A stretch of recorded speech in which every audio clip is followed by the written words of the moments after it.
Today we're going to be comparing the Samsung S10e, and sorry for the noise, there's cars coming in left and right of me. So first thing to notice is that the Samsung can shoot in 4K with the front-facing camera, while the Pixel 3 only maxes out at 1080. But the Pixel do have a wide-angle selfie mode, so if you do love taking selfies, maybe the Pixel will be better for you, but Samsung does have the higher resolution. So this is the low-light front-facing test of these two cameras, and I'm just in the usual city scenario right now. There are a bunch of streetlights above me, and there are cars by the side of me. So yeah, let's move on to the next section. Front-facing portrait mode, the Samsung does look a bit brighter and the color is more punchier versus the Pixel. This is a small detail, but the Samsung does pick up better with my hair, the individual strands, while the Pixel does a better job cutting out my chest strap on my bag. The Samsung has these special modes where you can do a zoom effect and swirl effect and a color pop, whereas the Pixel does have an ultra wide lens, so it depends which one you like better. Honestly, I think the ultra wide lens is more useful in everyday scenarios than the extra special effects on the Samsung. The Samsung does have a wide mode, which doesn't make sense to me because the significance of the change is so small, I don't think it's really needed. For low light, the front facing portrait mode doesn't really work for me on the Samsung. For some reason, even though it says effect ready, I try to put my arm closer, put my arm farther away. I see the effect on the screen, but when I look at the picture, I don't see the effect. I took multiple pictures on the Samsung and it doesn't work, all 3 or 4 of them. Whereas on the Pixel, I only took one picture and it works right away. For the colors, I do like the Samsung more. It looks more correct to the eye, whereas on the Pixel, it looks more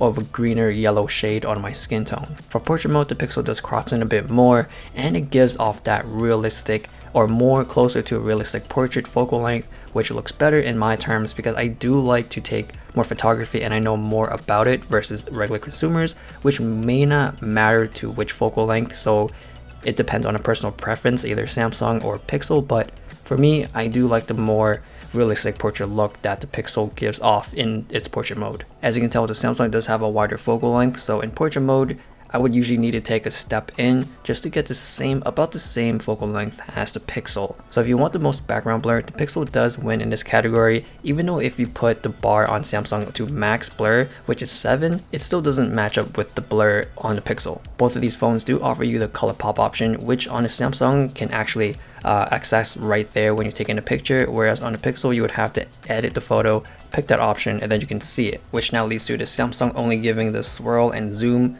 blur effects, which I think it's pretty useless and I don't think a lot of people would use it over the color pop. In terms of colors and HDR, I think Samsung does have the better advantage here. The overall color on the Samsung is more saturated, it's more punchier, so things do stick out more. On the Samsung, it looks more bright and it has more contrast, so that just makes me believe that people will tend to lean towards the pictures on the Samsung more often than the regular pictures on the Pixel. But I gotta say, the colors on the Pixel do look more natural and more closer to the eye than the more exaggerated colors on the Samsung. So it really depends if you want more contrasty, punchier look in your photos, or you just want a more natural, closer to realistic colors on your pictures. The Samsung has an ultra wide mode, which is so wide you can see my finger on the back of the phone. This is a really useful lens to have because when you're in tight spaces or you want to see more of the picture, the wide angle, the ultra wide angle really helps in a lot of these scenarios. And it is the most widest ultra lens I've used on any phone, so if you want to create that epic look, you can just easily do it with the switch of a lens. In really dark situations, the Pixel do better in terms of color, whereas the Samsung looks more flat, but I do realize that there's a lot more artificial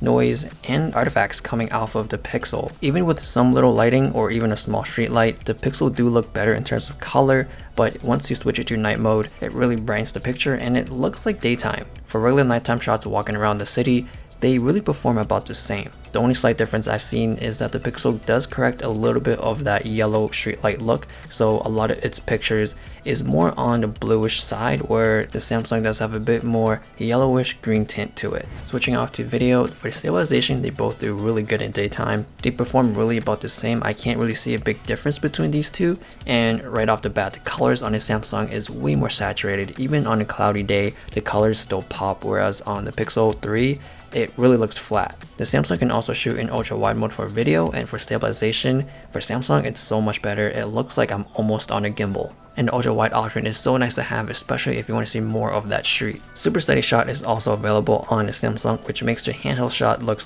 way more steady. The only downside is that it only maxes out at 1080p resolution, and when it gets into darker places, that's when you see huge degradation on your image quality. For low light video, a lot of Android phones don't do too well in this situation, but To be honest, the Samsung and Pixel looks pretty similar in terms of the micro jitters. There are also other phones out there which I tested in low light, has way more micro jitters, and I gotta say that between these two, they're really similar, but the only difference is the color. The Samsung still got the nice punchier look, whereas the Pixel looks more flat. The Samsung does offer you 4K 60, so if you want to shoot more of that slow-mo look or do more slow motion video, then the Samsung can do it, while the Pixel only maxes out at 4K 30. So that is my comparison between the Samsung S10e versus the Pixel 3 XL. So overall, I do like the Pixel more in terms of just portrait photography. It works flawlessly both in back and front, really easy to use, you just point and shoot, and majority of the time the pictures look good. On the Samsung, the colors are so punchy, you don't even have to edit to upload to social media. The ultra wide is such a good second lens, it is definitely worth having